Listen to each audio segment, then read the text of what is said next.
Before, if you had a Roman collar on, then you were golden, but not anymore. The best way I heard it put was by Monsignor Hoy, and he said during the midst of the crises, when it was really flaring, he said, "We become like politicians. Nobody trusts us except our own." God has called all of us. And to start with little children, I mean, this is where you build your love of God, is with children, not when they become older. To let children partake in the importance of being there in the sanctuary with the priest and being there for the Mass and being part of it. To be Christ's page at the altar, to serve Him freely there, where even the angels falter, bow down in reverent prayer. To touch the throne most holy, to hand the gifts of the feast, to see Him meekly lowly, descend of the word of the priest. To hear man's poor petition, to sound the silver bell, when He in sweet submission comes down with us to dwell.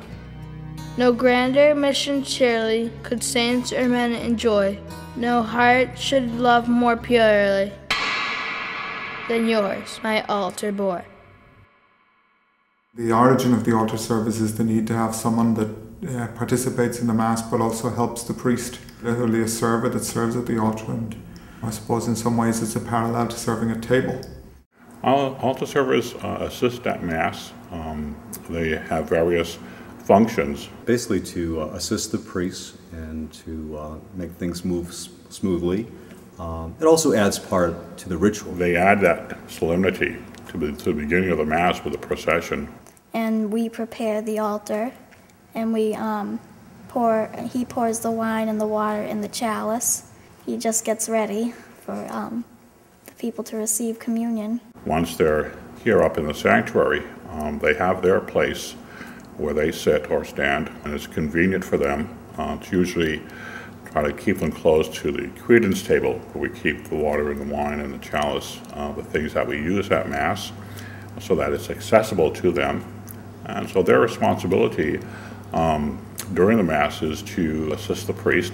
They will bring the chalice to the altar. They'll bring the book, the Roman Missal, to the altar. Because the priest uses a gesture called the orans position with his hands, lifting his hands up in prayer. So to allow our hands to be free, then the altar server would hold the book, for the prayers.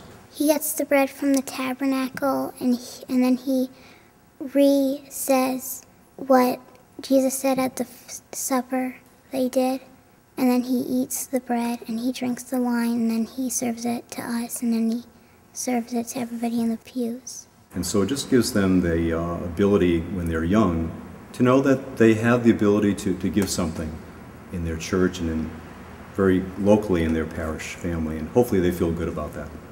And even as they grow, when they make their first communion and they even make confirmation, and they learn from a book.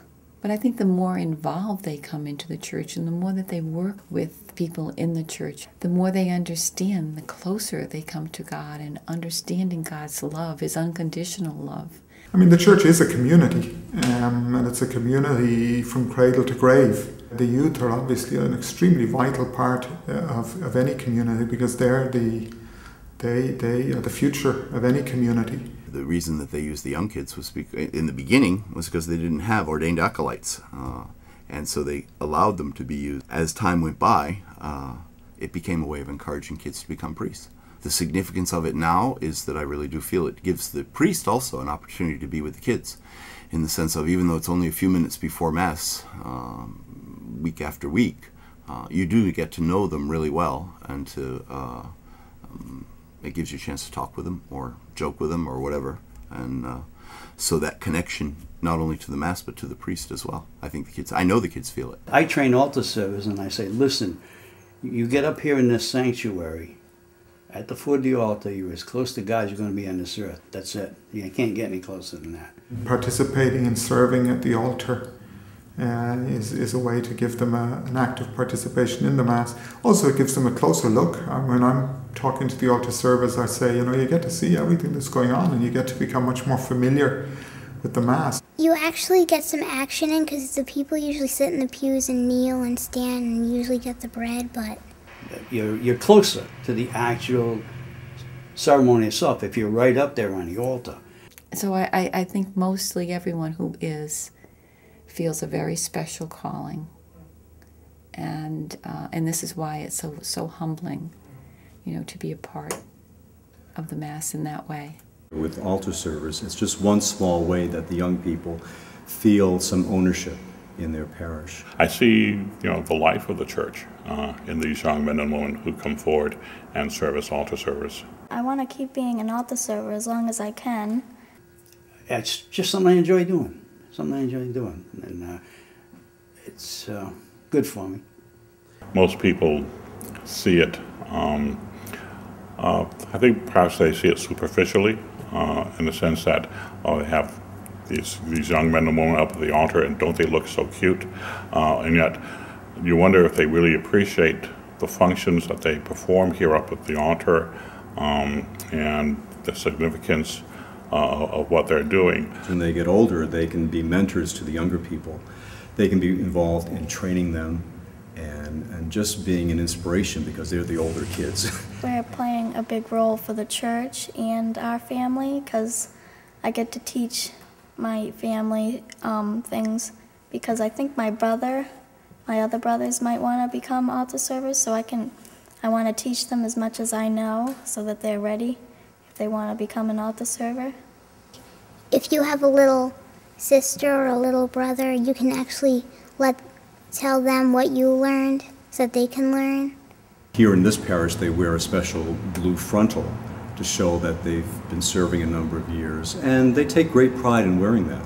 When you're new, you usually just wear the robe, and then you get a cross. I don't have it yet, but when you get it's like a gray thing that you put on too, also with it, that's another level of altar serving.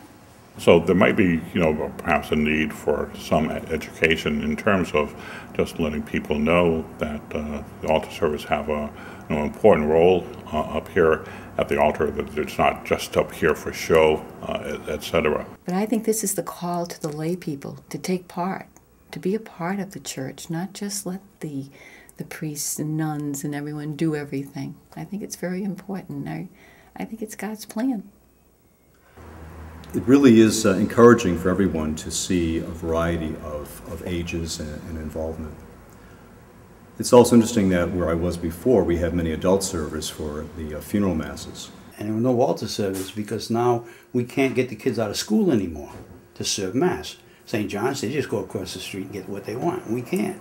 So anyways, I said, listen, it's not fair for a person to get a send-off and a priest is up there all by yourself. How about if I served the funeral for you? The adults, both men and women, would serve the Mass, and that was very nice. They enjoyed doing that. They took it very seriously, and it was a great help to me. And I'm very, very happy that females are allowed to do the things that they are allowed to do in church today. I think it's a very positive thing that happens when you have young men and women come up and be altar servers and take that function and take that role and be part of the community in a very meaningful way. I believe men only. Clearly, when the church had to decide whether there'd be altar girls or not, the church had to decide whether there was anything important or vital in it just being boys. And clearly the decision is that there wasn't anything vital at stake. There wasn't any intrinsic reason why girls couldn't do it as well as boys. I feel that that's the way he set it up, that men would carry on this tradition and serve. And there's also a concern that sociologically, very often when the girls move in, the boys move out. There was a movement not too long ago to restore what was tradition. Girls could not serve, and the Vatican toyed with the idea, but they backed away from it. And that's good, because it does include the young women as well as the young men. With the young people, sometimes the peer pressure within their own groups, sometimes it's not cool to be a part of a certain group. I think that's becoming less and less, to be honest with you. Part of that was because only little kids did it. And usually by the time they were 8th grade, if you were lucky to keep them till 8th grade. Now, my kids go right through to seniors in high school. And that's a throwback to when I was young. Sometimes the young people may be ridiculed by their classmates for being religious or overly religious, that type of thing. But I find that in a parish like St. John's, where we have a Catholic school and so many kids who are together and doing things together, there's safety in numbers. If you have a church without the youth, if the youth aren't involved around the altar, if they're not involved in the Eucharist, you've created a sterile church that's not ever going to reproduce itself. Certainly kids tease one another, but the kids seem to be standing up to it better now. As I've been amazed. I've been here 9 years, and most of the kids stay right through till their senior year in high school, and they only quit then because they're going away to college. And they're able to realize that this is something that helps round them out as individuals, that as they think about their involvement in different activities outside of school and family, that this is something that gives them some meaning. The church, that Christ's plan for the salvation of the world was not the banishment of evil from the world, but rather that the world be visited by his mercy. So the Catholic Church isn't characterized by a group of people that are better than the other people. The Church has never made that claim and never could make that claim because it patently isn't true. But it's also patently obvious that from the very get-go, Christ never planned it would be the characteristic of the church that would be free from sin. The media's got their own agenda, and they tried to crucify every man that's ever wore a cassock, and that's not true. And again, in my entire lifetime, I can say I probably knew one priest who might have been a child molester, and I've never been able to prove it one way or the other. And it was long before I got involved in being an altar server. We in the La Salette community have not had any problems, but we have seen in the very beginning fewer people coming to church, and I think all parishes experienced that also, where fewer people came to church because of the problem, and because of the it was real. I mean, the people had to. What I experienced in my last parish, where I was for 10 years, living through the scandal, the sex abuse scandal, is that people would sometimes say to me that they were disappointed on how the hierarchy was handling things. The church has never been a stranger to sin in its members.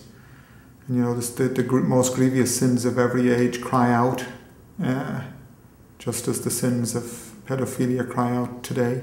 I think many of the priests who were the abusers are sick. The church itself is trying to make strides, trying to take steps to ensure that some of the problems that we faced in the past do not repeat themselves. It's in the open, and I don't think they're trying to hide it. They're recognizing it. Human nature being what it is, it may not always be successful, but at least we are heading, I think, in the right direction. I think the problem was that these sick priests were not taken care of. I think that was where the church truly, truly failed. They did not take care of their own.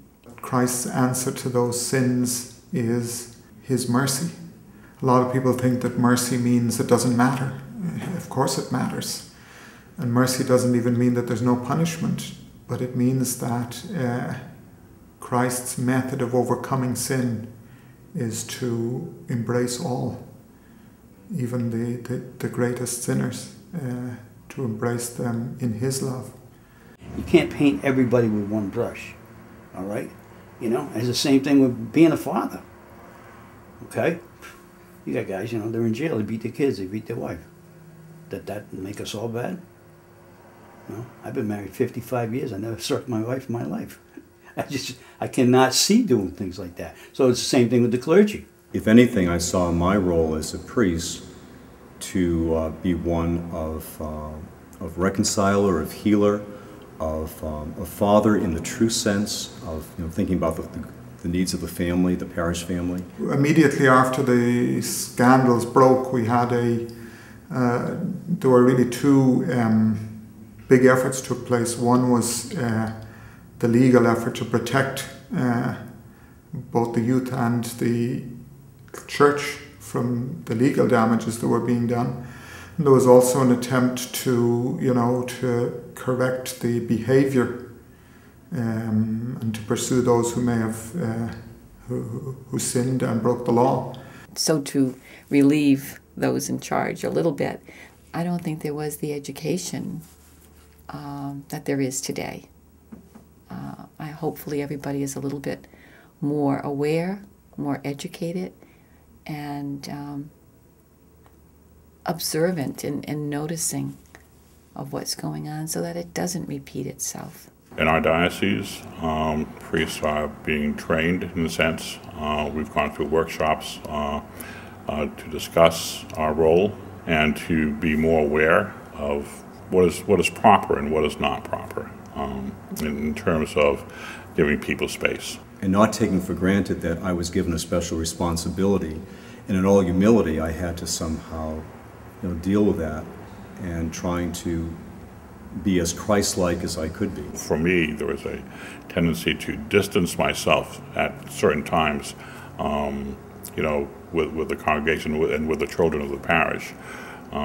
This past year, I spent a lot of time over at the parish center during CCD, and it was nice to be there, but I was always very much aware, to try not to get too close, in a sense, so as not to appear or as if, or to give the wrong impression, you might say.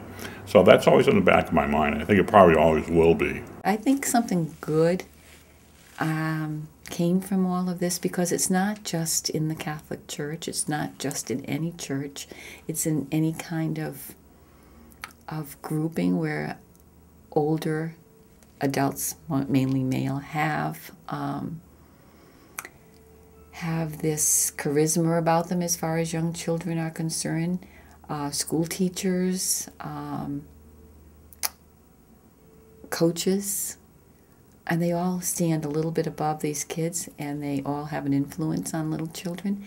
And I think this has all made parents and people as a whole to take responsibility of what their children are doing and where their children are, and to pay attention to their children, to listen to their children, and to believe their children.